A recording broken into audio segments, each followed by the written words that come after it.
Vamos fazer nossa prece de agradecimento a Deus pela sua misericórdia e seu amor. Estamos todos nós sintonizando com o alto, sintonizando com Deus,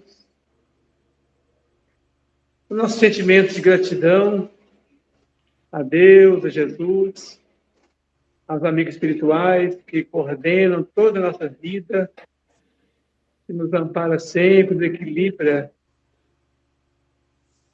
Agradecido, Senhor, por mais esse dia, por poder estar aqui mais uma vez, nesse momento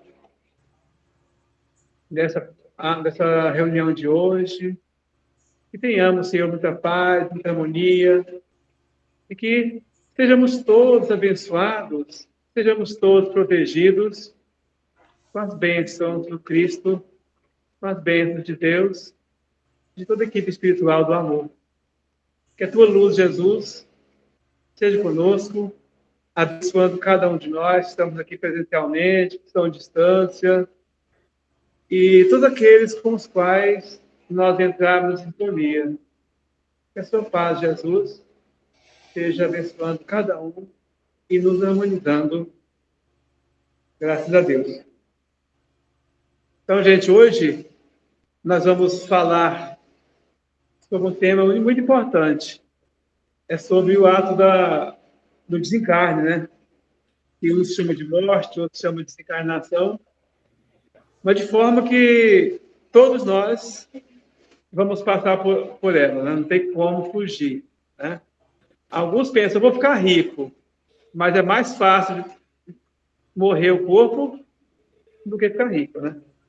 Ganhar na loteria esportiva, na loteria, na Mega Sena, Loto, etc., essas loterias que tem por aí, a possibilidade de ganhar é pequena, pode ganhar. Mas a nossa chegada no plano espiritual é essa certeza, por isso nós temos que nos preparar. E a preparação para o que a gente chama de morte, que na verdade nós vamos conversar hoje, e nós nem chamamos de morte, chamamos de separação, né, porque a vida continua, todos nós chegaremos lá.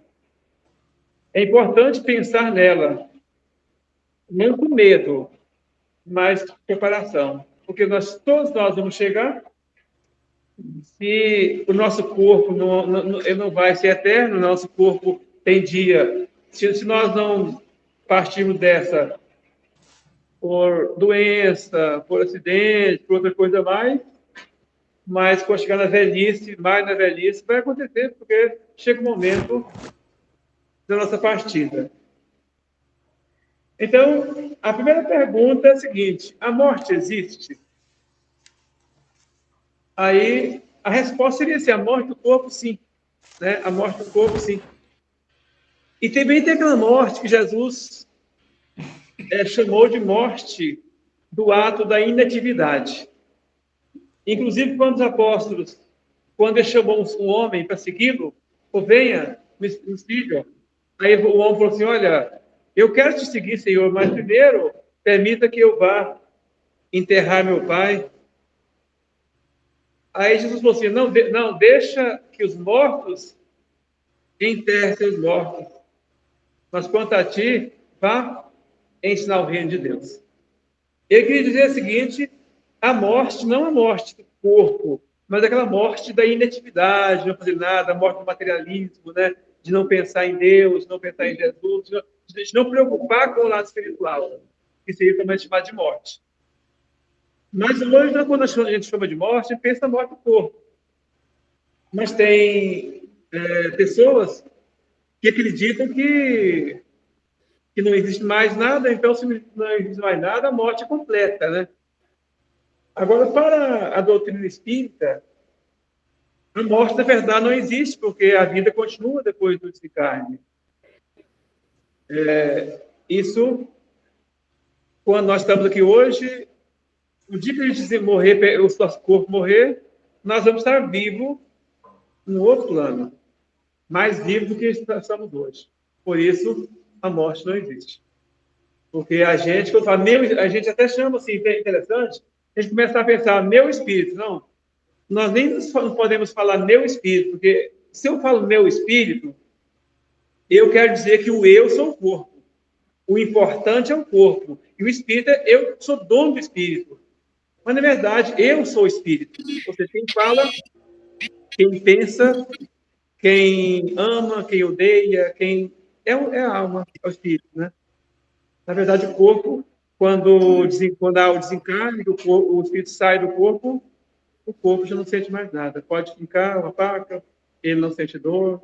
Pode queimar, que ele não sente mais nada. Porque o corpo já não tem mais vida. Porque a vida é dada pelo espírito. Há algumas perguntas que ele pode perguntar, né? Será que quem não tem medo da morte, né? Quem tem medo? Na verdade, quase todos nós temos, né? Medo da morte.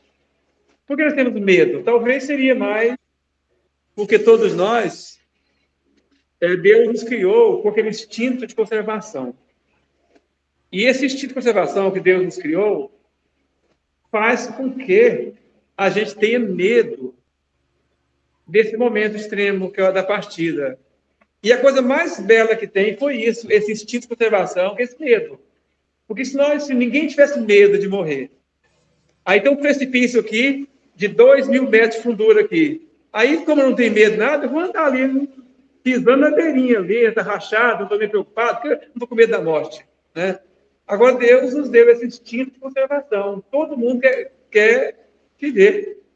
Com raríssimas exceções daqueles que se suicidam, mesmo quem suicida quer viver. Mas ele não tem a coragem suficiente para aguentar a pressão das coisas que está passando. Porque, na verdade, nenhum suicida tem vontade de morrer. Não é vontade de morrer que ele tem. É porque a pressão é tão grande na vida dele, por motivo de por obsessão, ou por outras coisas mais, por depressão, outras enfermidades da alma, do corpo, que ele não tem força para resistir e acaba se matando. Mas não é que ele quer. O instinto de conservação, Deus deu para todos. Todos nós queremos viver.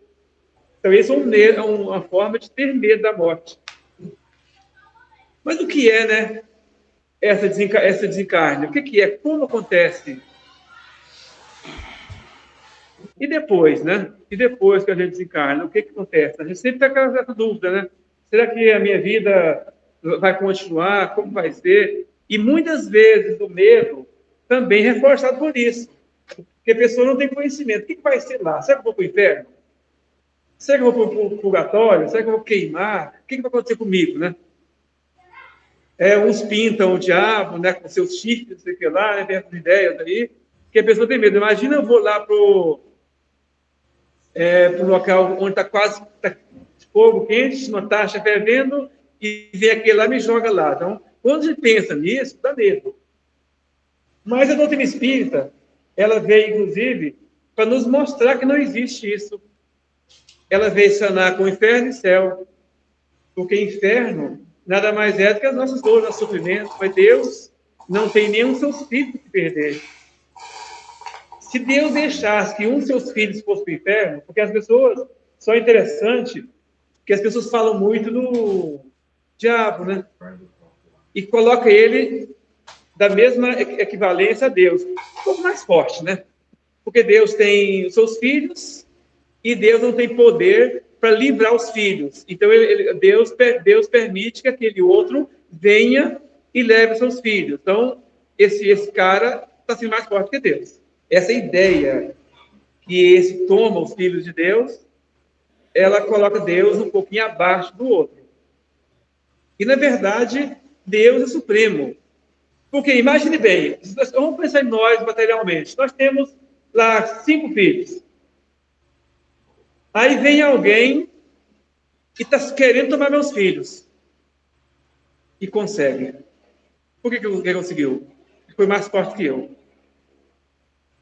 Então, como Deus é supremo a tudo, não existe, ele não perde nenhum de seus filhos. Vai demorar? Aí nós trabalhamos com a lei da reencarnação, com as possibilidades, né, de uma nova encarnação. Então, todos nós vamos chegar à supremacia.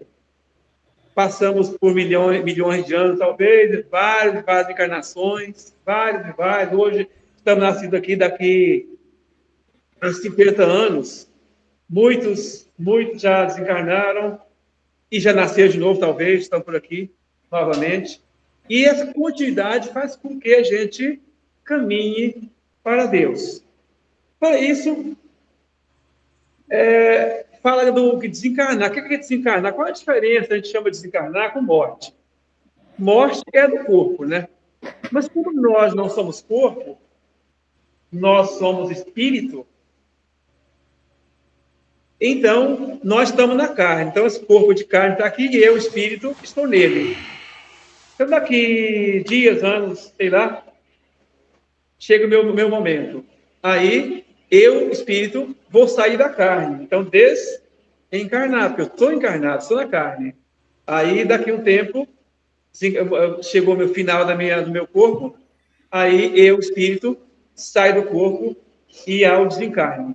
Então, esse aqui é... Então, desencarnar, aqui diz Emmanuel, fala o seguinte, lá no livro Consolador, ele fala, desencarnar é mudar de plano, ou seja, sair dessa plano material e plano espiritual.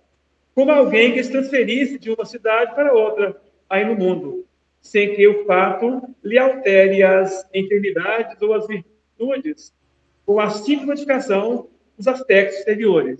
Então, quando ele muda, por exemplo, você mora em Palmas, aí resolve mudar para Goiânia. Então, há uma alteração do lugar. Então, houve uma saída daqui para outra região. Mesma coisa acontece com a gente.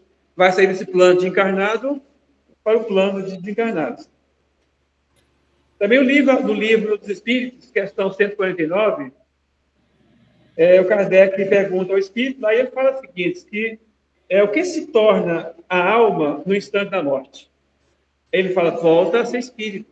Porque a diferença é que ele fala o seguinte, porque para diferenciar alma e espírito, ele fala assim, a alma é enquanto nós estamos encarnados, chama de alma. E depois que a gente desencarna, dá um nome de espírito. Na verdade, é a mesma coisa, não é diferente. Então, o espírito, quando é encarnado, der o nome de alma. E depois, desencarnado, espírito, porque, na verdade, não há diferença. Então, se depois a gente desencarna, ele volta a ser espírito. Quer dizer, retorna ao mundo dos espíritos, que deixa momentaneamente. Então, a gente deixa o mundo dos espíritos, porque, na verdade, nossa vida real é o mundo espiritual. Nós estamos aqui por uns tempos. Nós estamos passando por uma temporada aqui. Aí, daqui a um tempo, chega o nosso final, né, da nossa encarnação, a gente volta para a pátria verdadeira. É como se a gente fosse... se eu moro em Palmas, aí eu vou fazer um trabalho na cidade de Araguaína. Aí passo um tempo lá, em Araguaína. Às vezes eu vou fazer um trabalho de 6 meses. Vencido 6 meses, eu volto à minha cidade, que é Palmas. Eu não vou ficar lá, porque lá eu fui só para trabalhar. O mesmo caso é nós, estamos aqui por uns tempos. Vencida essa etapa, a gente volta para o mundo espiritual. O que causa o temor da morte? Sempre que a gente tem medo, né, da morte. Aqui no Allan Kardec também, no livro Céu e Inferno, fala assim, que a crença da imortalidade é intuitiva e muito mais generalizada do que a do nada. E isso questionar as pessoas, quantas pessoas acreditam que a vida continua? A maioria. Mesmo assim, meio com dúvida como vai ser do outro lado, mas sempre acredita que não acaba.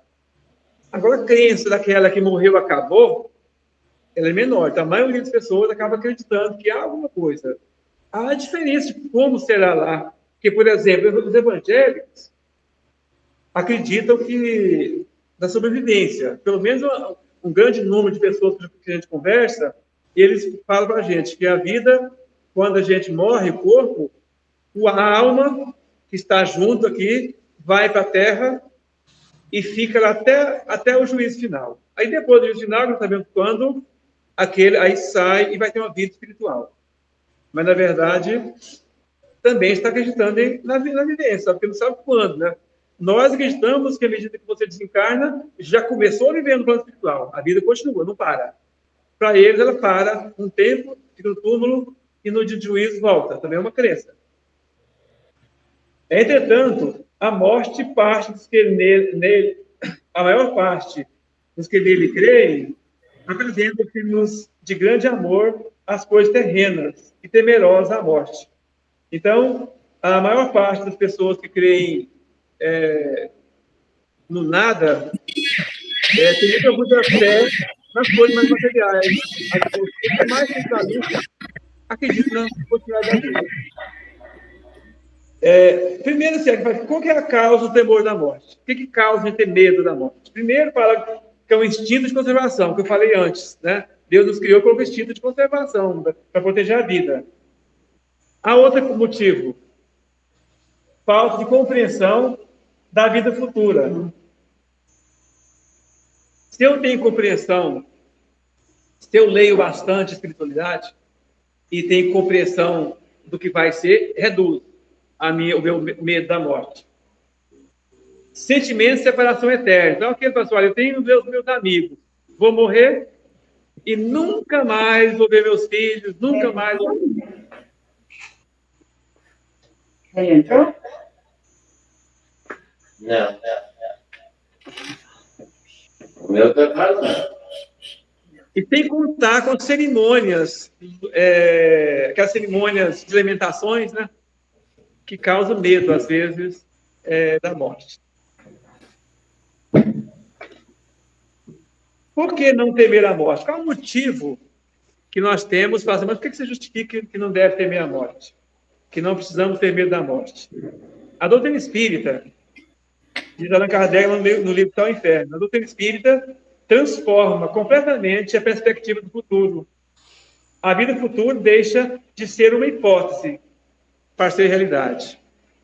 Então, para a gente começar a conhecer a espiritualidade, a gente não tem dúvida mais da vida futura. A gente tem certeza absoluta que a gente vai viver o plano espiritual. E isso ajuda a gente não ter medo da morte, né? Ergueu-se o véu. O mundo espiritual aparece-nos na plenitude de sua realidade prática.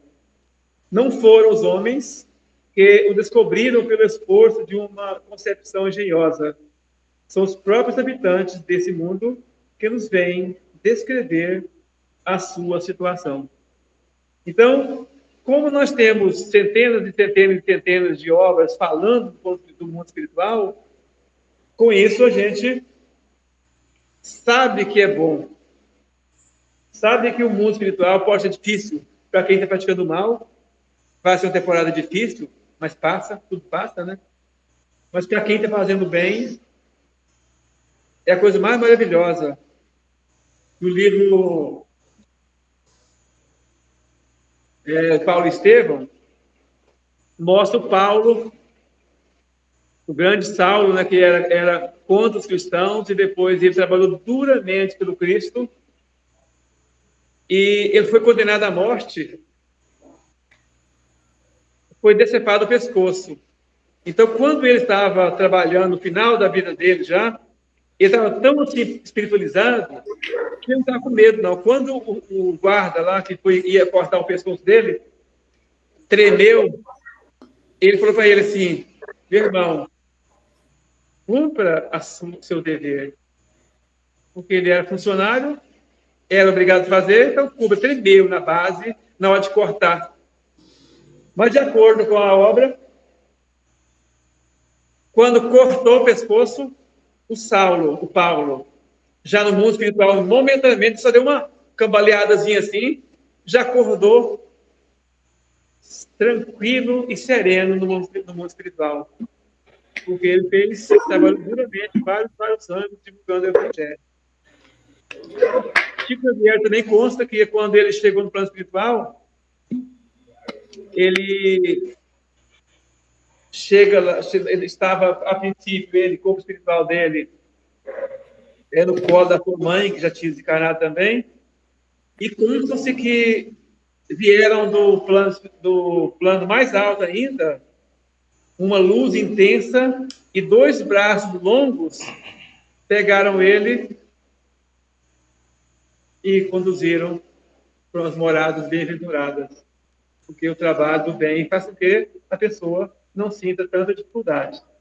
Mas mesmo para nós que não fazemos o bem praticamente, né? Mas se nós estamos se esforçando, fazendo alguma coisinha, com certeza a outra vida vai ser mais tranquila que essa. Quais os tipos de encarnação, né? Tem a desencarnação porque o corpo já vai fragilizando pela idade e é o desencarne. Tem as mortes por acidente, às vezes a morte é violenta por acidente. Tem as doenças, né, que nos vem também, nos leva.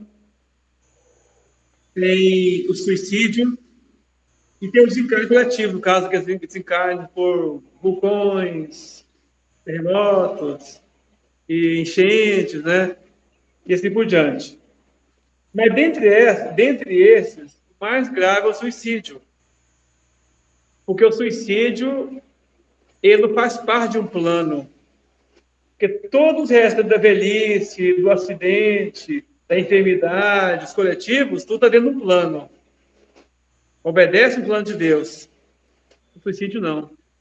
O suicídio é a gente que decide a mudar.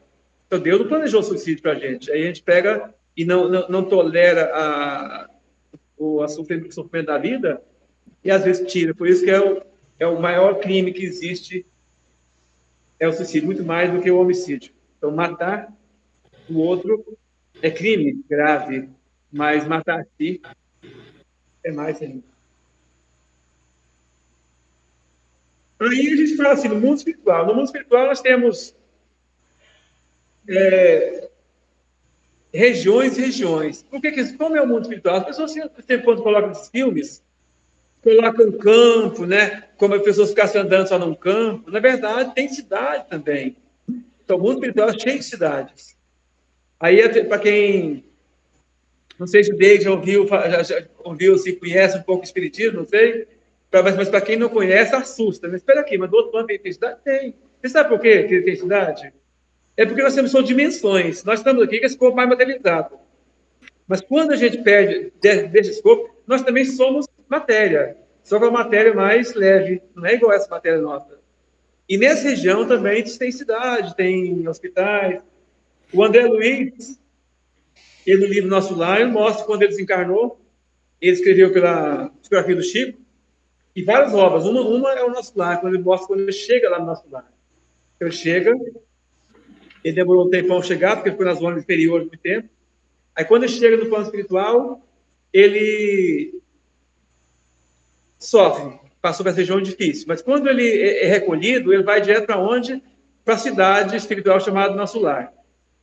E lá tem hospital, tem diversão, tem muito trabalho, não falta isso. Então, é uma cidade onde tem as moradias, cada grupo também tem sua moradia, tem moradias coletivas para aqueles que não têm a moradia fixa ainda, tem é uma cidade realmente de muito movimento.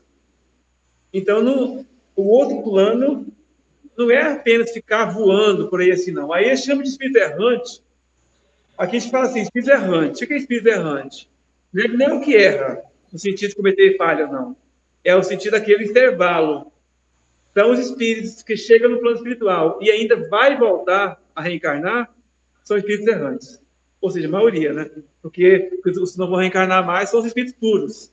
Aí já são iluminados. Mas todos do nosso nível, quando a gente chega lá, a gente vai ser espírito errante porque vai estar guardando uma nova reencarnação. E com relação a paraíso, inferno, purgatório, o Kardec também questiona isso, a questão de 1012, do Livro dos Espíritos, fala assim, aí o Espírito fala que a localização absoluta dos lugares de pena e recompensa não existe senão na imaginação do homem. Então, Deus não criou um inferno. Porque se Deus criou tudo, o inferno seria criado por Deus. Né? Então, Deus não criou o inferno.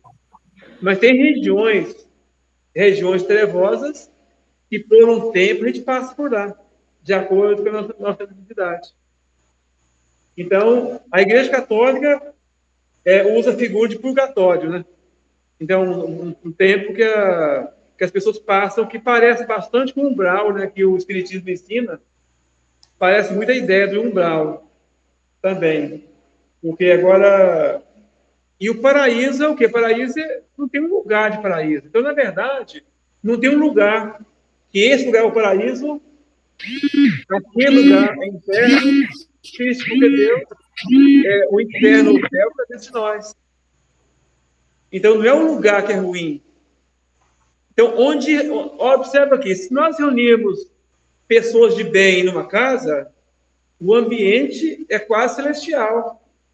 Um grupo de pessoas de bem, fazendo bem em oração, com amor ao próximo, trabalhando como se fosse um céu ali naquele lugar. Mas se reúne no outro local 50 pessoas que estão a fim de assaltar, de roubar, de matar, de estuprar, também é um inferno ali. Então não tem lugar certo. É onde estamos, é onde se reúnem as pessoas, né? Que fazem o mal. Aí, o que nós reencontramos com os familiares? Será que quando a gente desencarna, a gente reencontra familiar? Então, por exemplo, a pessoa minha desencarnou, morreu, partiu. Aí eu vou desencarnar, vou encontrar? Geralmente sim. Mas vai depender muito do processo vibratório.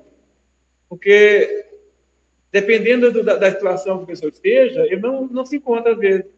Tem pessoas que falam, fulano de tal morreu, eu amo demais, vou me matar para encontrar. Santo engano. Aí não vai encontrar, porque vai para outra região. A pessoa morreu, está bem, está numa região. Aí, quando ele se mata para poder se encontrar, ele não consegue se encontrar, porque ele vai para outra região, mais difícil. Mas geralmente se encontra. Então, quando a gente vai para o plano espiritual, aquelas pessoas nos precederam, a tendência é nos buscar e nos encontrar.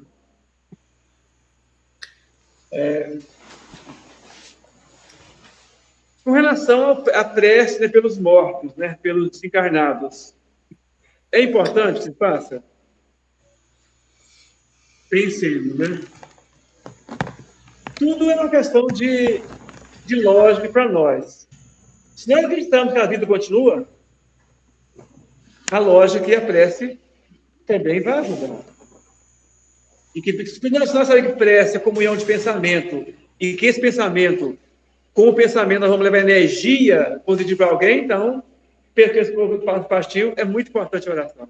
Então, a prece vai ajudar bastante essa pessoa que está do outro lado. Agora, por que nossos irmãos evangélicos não oram pelos desencarnados? Tem lógica para eles? Tem. Nós falamos antes que essa região, a maioria deles acreditam que o corpo está morto e o espírito está como se fosse morto também lá dentro do túmulo, junto com ele. Então, se está lá e só vai sair dali num dia específico, que seria o juízo final, então essa prece não vai atingir ele, porque está como se fosse morto lá. Tá? Aí tem até uma lógica para eles, né? Agora, para nós que estamos diferentes, e para a maioria das pessoas que acreditam assim, que a vida continua, então a prece, se a prece ajuda, é bom orar para quem está encarnado aqui, por que não para quem está desencarnado? Na verdade, é a mesma coisa. Ou até, às vezes, precisa mais do que para a gente ainda. Aqui a pergunta é do Livro dos Espíritos, fala o seguinte, 664, diz o seguinte: será útil orar pelos mortos e pelos espíritos sofredores? Resposta diz: nesse caso, como as nossas preces podem proporcionar-lhes alívio e abreviar seu sofrimento? Tem o poder de abreviar a justiça de Deus? Aí a resposta é a seguinte: a prece não pode ter por efeito mudar os desígnios de Deus. A prece não muda, mas alivia. Então a pessoa está com uma provação, uma doença terminal, por exemplo. Já está no plano de Deus a parte da pessoa. Vamos fazer a prece e a doença vai desaparecer? Não. Mas a prece vai ser importante? A prece vai aliviar e vai facilitar aquela caminhada dele, com certeza. Mas não vai mudar os desígnios de Deus. O que está traçado por Deus vai acontecer. Mas ele vai mudar, ou seja, vai facilitar. Mas a alma por quem se ora experimenta alívio. Então, a quem se orou, se alivia. Porque é uma prova do interesse que lhe é dado e também porque o infeliz é sempre consolado quando encontra almas calorosas que se compadecem de suas dores. Então, se a pessoa está desesperada, da mesma forma, uma pessoa encarnada, está sofrendo para valer aqui, e você chega, conversa, aquela conversa amiga, ouve, deixa ela falar, ela fala. Quando você sai dali, a pessoa está aliviada. Não é diferente com os espíritos. Então, já está com dificuldade no plano espiritual. E a gente faz a oração, com fé a Deus, essa energia chega até ele e ele vai sentir bem aliviado. Aqui tem uma mensagem do livro Enxugando Lágrimas, que veio também pela psicografia do Chico Xavier, de um espírito, né, que havia desencarnado há pouco tempo, deixou sua mãe muito triste. Então, a mãe estava muito sofrendo, a mãe estava chorosa, sabe, desesperada pela partida do ente querido. Aí ela mandou uma mensagem para a mãe, pela psicografia do Chico, e falou assim: evitemos, querida mamãe, a tristeza destrutiva, essa que fica em nós, parecendo moléstia escondida. Fomos removidos e tratados, e estamos, por enquanto, no hospital escola, em que aprendemos reajuste e serenidade. É preciso lutar, mamãe, suportar nossas provas e abençoar todas elas. Então, o filho, falando com a mãe, mandou mensagem para a mãe que ter paciência, não sofra. Porque quando alguém morre e a gente fica desesperado, não é chorar, você tem aquele choro de saudade e tem aquele choro de desespero, aquele choro de revolta, aquele choro que fala assim: Deus, por que Deus que você fez comigo? Tirou meu filho em tenra idade, por que você fez comigo? Deus não é justo. E começa a chorar e brigar e xingar. O espírito que está lá no plano espiritual recebe a energia ruim. Ainda mais quando ele está desequilibrado. Quando é bastante equilibrado, suporta bem. Mas quando é desequilibrado, recebe energia ruim. Aí onde a necessidade da gente suportar bem, tranquilizar, ficar mais tranquilo, quando alguém partir, saber aceitar. E aceitar por quê? Na verdade, tudo é determinação de Deus. A partir do filho, do pai, do irmão, da irmã, da esposa, do marido, é decisão divina. Então, preciso esforçar para tolerar. Vamos chorar? Vamos. Lado de não chorar, não pode chorar? Pode, né? Porque nós somos falhos. Da mesma forma que quando distancia, vai mudar, mora junto vários anos, de repente um muda, dá aquela tristeza, sabe que mudou, está vivo, está bem. Ainda mais quando desencarna, que você não está vendo mais fisicamente perto da gente, mesmo acreditando que a vida continua, ainda é um passo pesado. Mas com esforço de vontade, a gente consegue chegar lá.